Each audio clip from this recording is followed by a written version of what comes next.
بسم اللہ الرحمن الرحیم۔ تین بدنصیب لڑکیاں جنہوں نے حضور صلی اللہ علیہ وسلم کو چھوڑا تو دنیا میں عبرت کا نشان بن گئی۔ دوستو، یہ واقعہ سن 9 ہجری کا ہے کہ جب حضور صلی اللہ علیہ وسلم نے غصے میں اپنی تمام بیویوں سے ایلا فرما لیا تھا، مطلب 1 مہینے تک ان سبھی سے دور رہنے کی قسم کھا لی تھی۔ اور اس کے پیچھے کا واقعہ کچھ یوں ہے کہ آپ صلی اللہ علیہ وسلم کی اکثر بیویاں عرب کے مالدار گھرانوں کی لڑکیاں تھیں۔ آپ کی بیویوں میں سے کوئی بھی ایسا نہیں تھا کہ جو کسی غریب گھرانے سے تعلق رکھتی ہوں، بلکہ ان میں سے اکثر اپنے قبیلے کے سرداروں کی لڑکیاں تھیں، جیسے کہ حضرت ام حبیبہ رضی اللہ عنہا، وہ مکہ کے سردار ابو سفیان کی لڑکی تھی۔ حضرت جویریہ رضی اللہ عنہا، وہ قبیلہ بنو مستلق کے سردار حارث بن زرار کی لڑکی تھی۔ حضرت صفیہ رضی اللہ عنہا، وہ خیبر کے سردار حیی بن اخطب کی لڑکی تھی۔ حضرت عائشہ رضی اللہ عنہا، وہ مکہ کے شریف و مالدار انسان حضرت ابوبکر صدیق رضی اللہ عنہ کی لڑکی تھی۔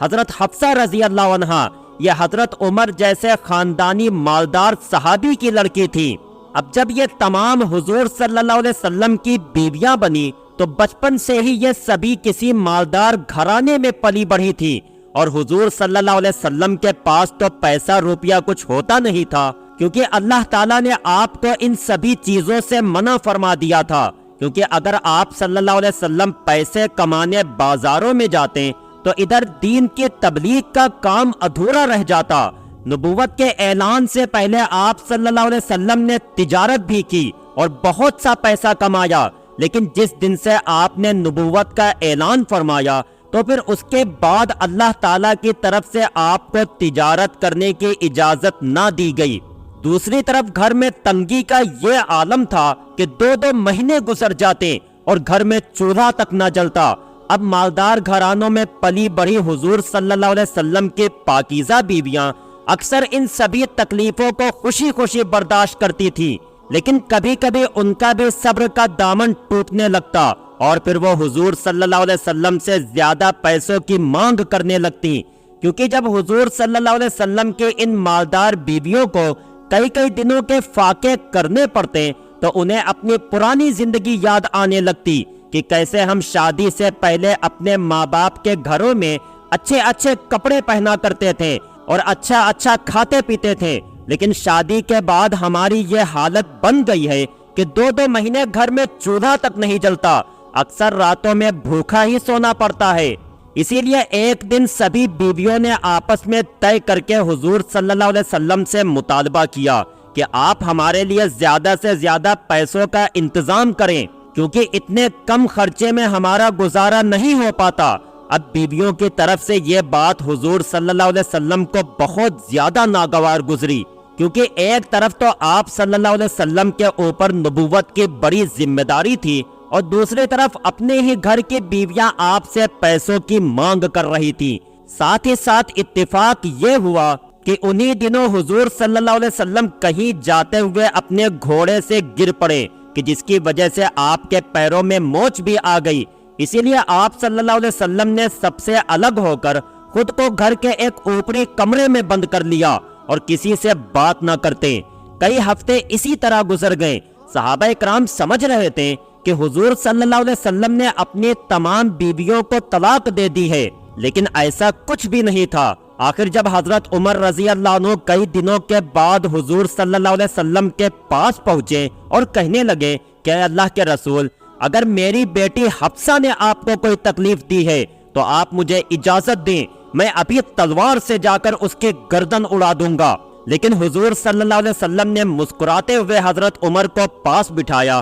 اور ساری باتیں بتائیں۔ حضرت عمر رضی اللہ عنہ نے پوچھا کہ اے اللہ کے رسول، کیا آپ نے اپنی بیویوں کو طلاق دے دی ہے؟ تو حضور صلی اللہ علیہ وسلم نے فرمایا کہ نہیں، ایسا نہیں ہے۔ تو یہ سن کر حضرت عمر رضی اللہ عنہ کی جان میں جان آئی، اور پھر تمام صحابہ کرام کو بھی اس بات سے خوشی ہوئی۔ اس واقعے کے 1 ہی مہینے بعد اللہ کی طرف سے قرآن کی آیتیں نازل ہوئیں کہ جس میں اللہ نے فرمایا کہ اے میرے نبی کی بیویوں، اگر تم سبھی کو دنیا ہی چاہیے تو آؤ میں تم سب کو دنیا کی دولتیں دوں گا، لیکن پھر تم میرے نبی سے محروم ہو جاؤ گی، اور اگر تمہیں اللہ و رسول کی محبت چاہیے اور آخرت کی خوشحال زندگی چاہیے تو وہاں میں نے تم سب کے لیے بہت زیادہ نعمتیں تیار کر رکھی ہیں۔ اس آیت کے نازل ہونے کے بعد حضور صلی اللہ علیہ وسلم کی تمام بیویوں نے دنیا کو ٹھوکر ماری اور آپ صلی اللہ علیہ وسلم کو ترجیح دی، لیکن حضور صلی اللہ علیہ وسلم کی زندگی میں کچھ ایسے بھی واقعات پیش آئیں کہ جب کچھ عورتوں نے حضور صلی اللہ علیہ وسلم کو چھوڑ کر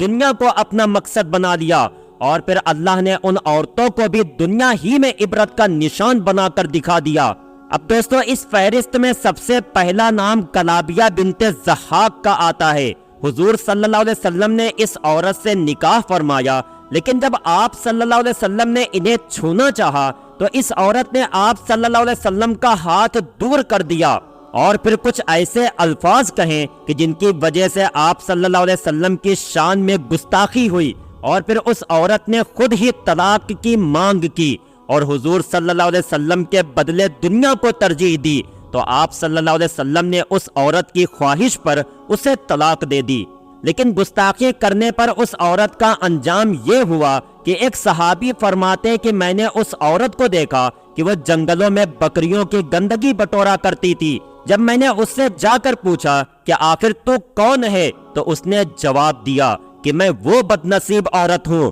کہ جس نے اللہ و رسول کے بدلے دنیا کو ترجیح دی، تو آج میرا یہ انجام ہو گیا۔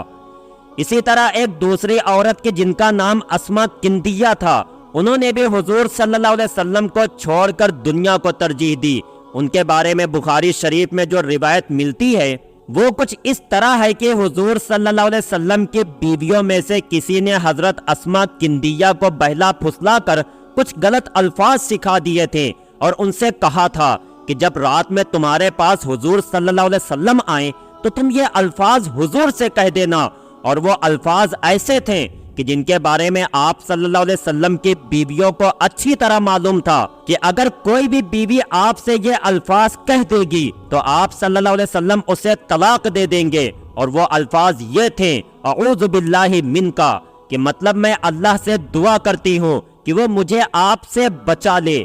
حضرت اسما کندیہ بہت بھولی بھالی لڑکی تھی، اسی لیے جب رات میں حضور صلی اللہ علیہ وسلم ان کے پاس آئیں تو انہوں نے آپ صلی اللہ علیہ وسلم سے یہ الفاظ کہہ دیے کہ مطلب میں آپ سے اللہ کے پناہ مانگتی ہوں، تو حضور صلی اللہ علیہ وسلم نے فرمایا کہ تم نے ایک بہت بڑی ذات کی پناہ لے لی ہے، اس لیے اب تم اپنے گھر چلی جاؤ۔ حضور صلی اللہ علیہ وسلم نے یہ الفاظ طلاق کی نیت سے کہے تھے، اسی لیے حضرت اسما کندیہ پر اسی وقت طلاق لاحق ہو گئی، اور بعد میں وہ اپنے کیے پر بہت زیادہ پچھتایا کرتی تھی۔ اسی طرح طبقات ابن سعد میں ایک اور لڑکی کا واقعہ ملتا ہے کہ جن کا نام لیلہ بنت خطیم تھا۔ ایک بار حضور صلی اللہ علیہ وسلم دھوپ میں چارپائی بچھائے لیٹے تھے، اچانک اسی وقت لیلہ بنت خطیم گھر کے اندر آ گئی اور حضور صلی اللہ علیہ وسلم کے پیٹھ پر بہت تیز گھوسا مارا، تو نیند سے اچانک بیداری پر حضور صلی اللہ علیہ وسلم کی زبان سے بے اختیار یہ الفاظ نکلے کہ یہ اکلۃ الذئب کون ہے، مطلب یہ کون عورت ہے کہ جسے آگے چل کر بھیڑیا کھائے گا۔ لیلہ بنت خطیم نے جواب دیا کہ میں خطیم کی بیٹی ہوں اور میں خود کو آپ کے اوپر ہبہ کرتی ہوں، مطلب میں آپ سے نکاح کرنا چاہتی ہوں۔ تو حضور صلی اللہ علیہ وسلم نے لیلہ بنت خطیم سے نکاح فرما لیا، لیکن بعد میں جب وہ اپنی قوم والوں کے پاس گئیں تو قوم کے لوگوں نے سمجھایا کہ دیکھو حضور صلی اللہ علیہ وسلم کی بہت سی بیویاں ہیں، وہ تم پر اتنا زیادہ دھیان نہیں دے پائیں گے، اس لیے جاؤ اور ابھی طلاق لے لو۔ قوم والوں کے بہکاوے میں آ کر لیلہ بنت خطیم نے حضور صلی اللہ علیہ وسلم سے جا کر طلاق لے لی اور اللہ کے رسول کے مقابلے میں دنیا کو ترجیح دی۔ اسی لیے کچھ روایتوں میں ملتا ہے کہ لیلہ بنت خطیم کا انجام بہت برا ہوا۔ وہ کچھ اس طرح کہ ایک مرتبہ وہ غسل خانے میں نہا رہی تھی کہ تبھی اچانک کہیں سے ایک بھیڑیا آ گیا، اور حضور صلی اللہ علیہ وسلم کے قول کے مطابق اس بھیڑیا نے لیلہ بنت خطیم پر حملہ کر کے اسے پوری طرح کھا لیا۔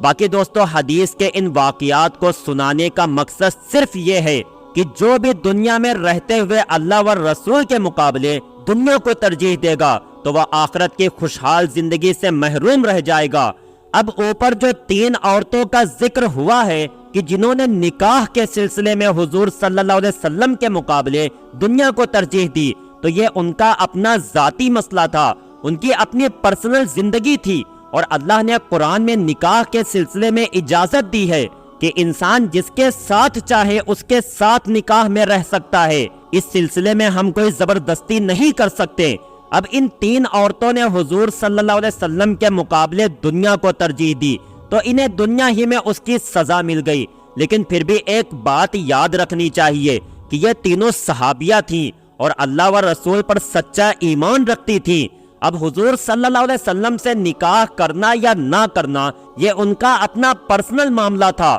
لیکن یہ سب حضور صلی اللہ علیہ وسلم کی خاطر جان قربان کرنے والی پاکیزہ صحابیہ عورتیں تھیں کہ جو ہم دنیا کے عام مسلمانوں سے 1000 گنا زیادہ افضل ہے۔ باقی دوستو، امید کرتا ہوں کہ آج کی یہ ویڈیو آپ کو بہت پسند آئی ہوگی۔ ویڈیو پسند آئی ہو تو لائک کر کے چینل کو ضرور سبسکرائب کر لیں۔ ملتے ہیں آپ کو اگلی ایک نئی ویڈیو میں، تب تک کے لیے اپنا خیال رکھیں۔ السلام